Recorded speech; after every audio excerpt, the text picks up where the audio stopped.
भगवान की हम पर असीम कृपा है, उन्होंने जो जरूरी था वो सब हमें दिया और वे हमसे बड़ा प्रेम करते हैं। हमें वो क्या जरूरी दिया?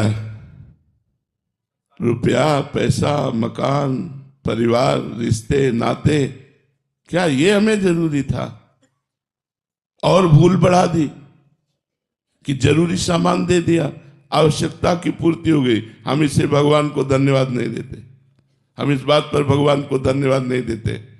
माँ अपने को अन्य कार्य में मगन करने के लिए बच्चों के सामने खिलौने फेंक दिया करती है।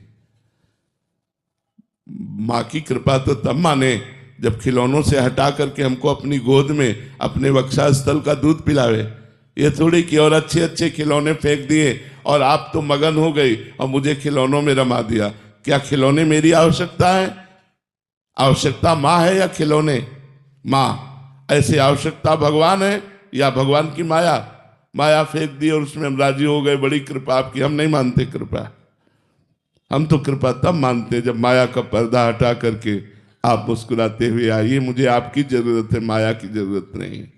मेरा मानव जन्म आपकी प्राप्ति के लिए हुआ, माया प्राप्ति के लिए तो और योनियां हैं, लेकिन भगवत प्राप्ति के लिए ही केवल मानव देह है। मनुष्य अगर देह प्राप्त करके और इन सब घर, मकान, रुपया, पैसा, मान, प्रतिष्ठा, इसी को मान करके आप राजी हो गए तो बड़े धोखे में हो गए यार, बड़े धोखे में हो गए।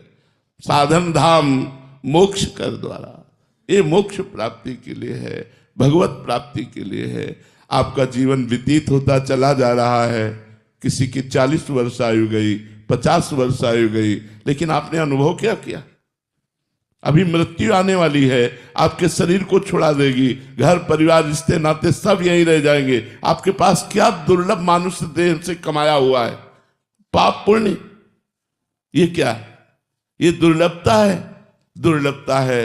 हमने भजन किया, हमने तपस्या की, साधना की, गृहस्थ में रहते हुए परोपकार किया, मेहनत से कमाया, परिवार का पोषण किया और नाम जप किया, ये आपके पास है। अगर नाम जप आपके पास है, भगवत चिंतन आपके पास है, तो आपको भगवान ने आवश्यक चीज दी। अगर भगवत चिंतन नहीं है तो अनावश्यक है वो सब, हम उसे आवश्यक नहीं समझते।